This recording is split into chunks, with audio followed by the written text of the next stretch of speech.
আপু, আপনি কি পরকালে বিশ্বাস করেন? করলে আপনার লাইফস্টাইল বলছি কি? থাক, এটা আমরা না পড়ি।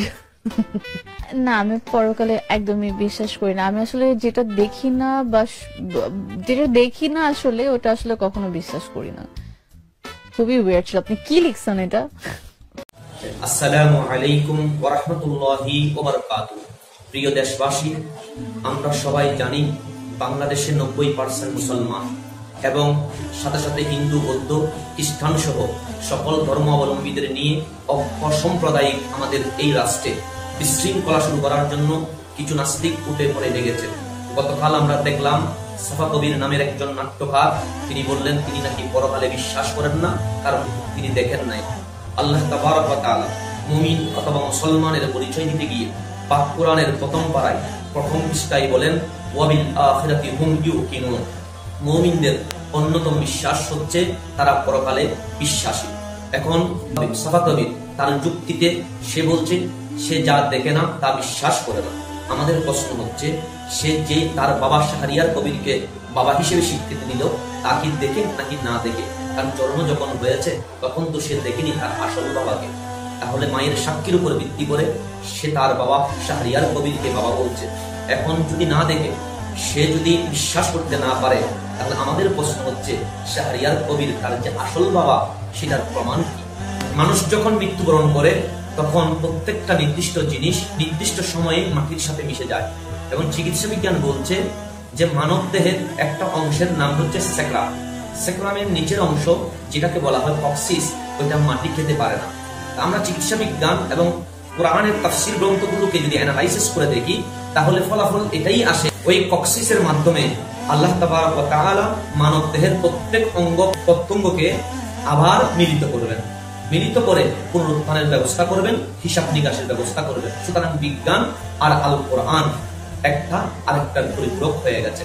যে আল্লাহ তাবারক ওয়া তাআলা আমাদেরকে এক ফোঁটা পানি থেকে সৃষ্টি করলেন, সেই আল্লাহ কি পারবে না মরণের পরে আমাদের অংশবিশেষগুলোকে আবার এক করতে?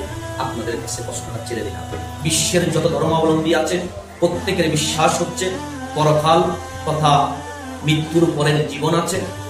দুনিয়ার পুণ্যের উপর ভিত্তি করে আমাদের পরিভাষায় আল্লাহ, তাদের পরিভাষায় স্রষ্টা জান্নাত তথা স্বর্গ দিবে, আর খারাপ কাজ করলে নরক তথা জাহান্নামে দিবে। সুতরাং সাফা কবিরের এই মন্তব্য বিশ্বের মুসলমানকে কষ্ট দিয়ে নাই, দিয়েছে সকল ধর্মাবলম্বী মানুষ, শান্তিপ্রিয় মানুষের মনে কষ্ট দিয়েছে। তাই বাংলাদেশ সরকারের প্রতি আমাদের অনুরোধ থাকবে, সে পরকালকে অস্বীকার করেছে। তার বাবা শাহরিয়ার কবির অনেক টকশো এবং লাইভ অনুষ্ঠানে আমরা দেখলাম শান্তিপ্রিয় মানুষদের মধ্যে বিশৃঙ্খলা সৃষ্টি করাই এই শাহরিয়ার কবিরের পরিবারের একটি উদ্দেশ্য হিসেবে আমরা জেনেছি। যদিও বা স্বাধীনতার সময় তার অবস্থান নিয়ে প্রশ্ন আছে, অনেকেই তাকে মুরগি চোর নামে চিনে।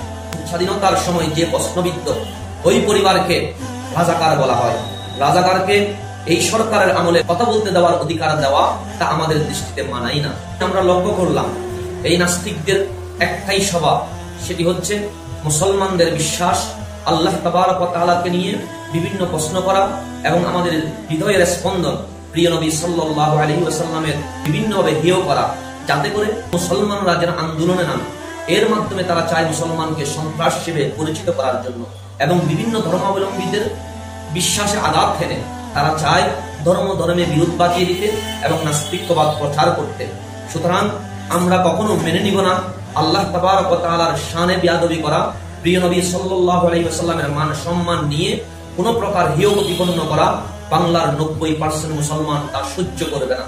সুতরাং সরকারকে অনুরোধ করব, যারা উস্কানি দিয়ে শান্তিপ্রিয় মুসলমানদেরকে মাঠে ময়দানে আনার চেষ্টা করেছে, আমার এই প্রিয় মাতৃভূমি বাংলাকে উগ্র করার চেষ্টা করেছে, সর্বপ্রথম তাদেরকে দমন করার জন্য এই ক্ষেত্রে শাহরিয়ার কবির এবং সাফা কবিরের পরিবারকে অতি তাড়াতাড়ি গ্রেফতার করে এমন শাস্তির আওতায় আনা হোক, যাতে ভবিষ্যতে কোন নাস্তিক মুসলমানদের মূল্যবোধে আঘাত না হানে এবং কোন ধর্মাবলম্বীকে কষ্ট না দেয়।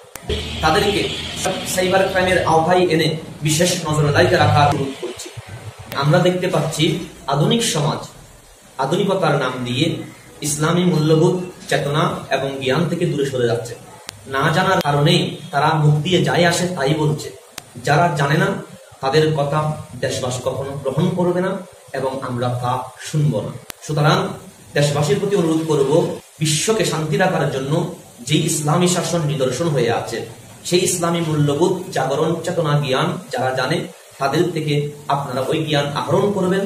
তাতে করে দেশ শান্তি থাকবে, অশান্তি দূর হয়ে যাবে।